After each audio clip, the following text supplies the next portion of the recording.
Who's your money on? Yeah, if I knew that, I'd be a rich man. But I am so looking forward to this race.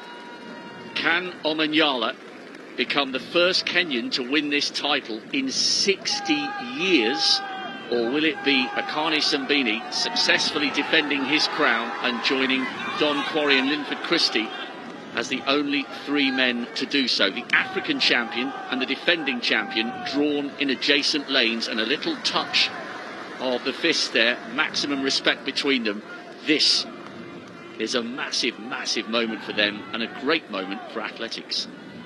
Linford Christie winning consecutive titles for England back in 1990 and 94. Then it was Atto Bolden of Trinidad and Tobago in 98. Kim Collins, remember him, for St Kitts and Nevis in 2002 was the champion. Asafa Powell took the first of 3 Jamaican golds in 2006 in Melbourne. Then Lerone Clark of Jamaica took gold in Delhi 2010, followed by Kimart Bailey-Cole in 2014 in Glasgow. And Simbine, yes, he is the defending champion.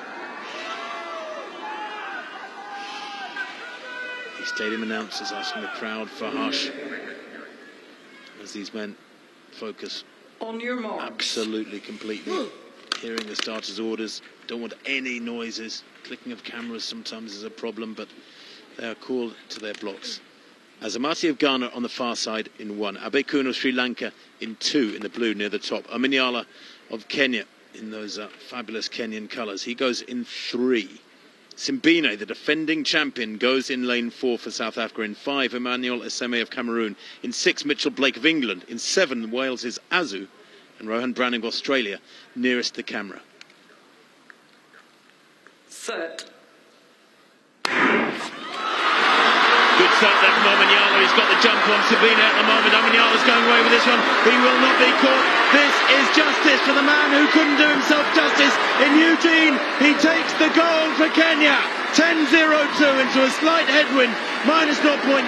But daylight between Ferdinand Omanyala of Kenya and the rest.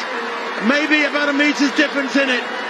The winning time, well, it doesn't matter a hoot. Who cares that it wasn't under 10 seconds? It was brilliant running at the start. He got out of the block so well, put the others under pressure, and Omanyala has gold. And we talk about the Kenyans being the long-distance specialists. They dominate at cross-country. They're great at steeplechase, 5,000, 10,000. This guy is from the other end of the distance spectrum. Akani Simbine takes the silver, 10.02 from Omanyala. The South African 10.13. I think a tinge of disappointment of those features. He was well beaten, but he does take the silver. And Yupan Abekun of Sri Lanka, a bronze medal, 1/100th behind Simbine. And Azamati of Ghana, the unlucky 4th place. Again, just 2 100ths down on bronze.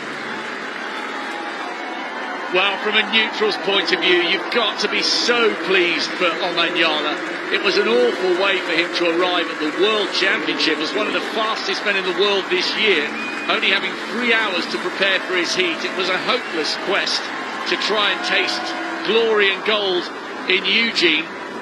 And he was under huge pressure tonight, drawn right next to Akani Simbine, the defending champion, who's finished with another Commonwealth medal, silver this time, and I think he is disappointed. He felt like he let an opportunity slip there. You can tell that he's a little bit reflective rather than relieved with that silver. Amazing bronze for Yupan Abekun. The history just keeps on coming for the Sri Lankan. Their first athlete under 10 seconds and their first on the Commonwealth podium with a bronze. But what about that?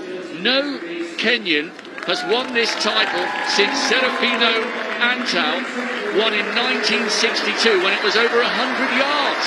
History again tonight in Birmingham. The Kenyan will be the toast of a nation thousands of miles away. Well, Omanyala was the favourite. You look at his credentials on paper, the 4th fastest in Commonwealth history, 9th fastest man ever from anywhere around the planet. 9.77 he ran in the middle of September last year. And there was never any doubt about it. He led from the very first stride. Simbine tightening up there with the pressure of trying to get back. That's more than a metre lead. Great running on the near side from Browning, who just got out-dipped. It was so tight. You look at the place times, I'm telling you, from 2nd place down to 6th place, just 7 100ths of a second. I mean, that is a very, very tight finish indeed. I thought it looked there 20 metres out like Browning was going to get a medal. Yeah, I did, because he was closing, and then it all got a little bit tight on the line.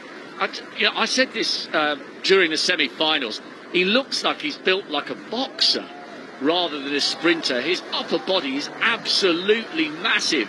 And just like Julius Yego, who became a world champion for Kenya in the javelin, Omanyala is showing that the Kenyans don't just win medals when it comes to the steeplechase, the 1500, the 8, the 5 and the 10. He is a history maker and a record breaker for the proud East African nation. And I wonder how many more Kenyans will want to get into sprinting after seeing what Omanyala has done here in Birmingham and around the World's Diamond League circuit over the last couple of years. That was superb. Wasn't it just? And frankly, it wasn't close. Come the finish, 10.02 to 10.13. That's a metre and more, the speed they're moving at. They all hit top speed at around between 60 and 80 metres, and then it's a case of holding form, trying not to decelerate too much. But Omanyala, he is tight there over the last 20 metres, but that was partly because he was smiling so widely, I think, when he knew the gold was in the bag. Abekun second to right. What a run from him. Absolutely superb. That is one of the biggest upsets of the week in these athletics championships so far, and probably will be come the end of the week, because Abekun, well, I thought he'd done well to make the final. To actually get amongst the medals is, as you said quite rightly, Rob, quite historic. There it is, Omanyala, 10.02 to Simbine's 10.13. Gold for Kenya ahead of South Africa, and the Sri Lankan Yupun Abekun, a brilliant bronze day.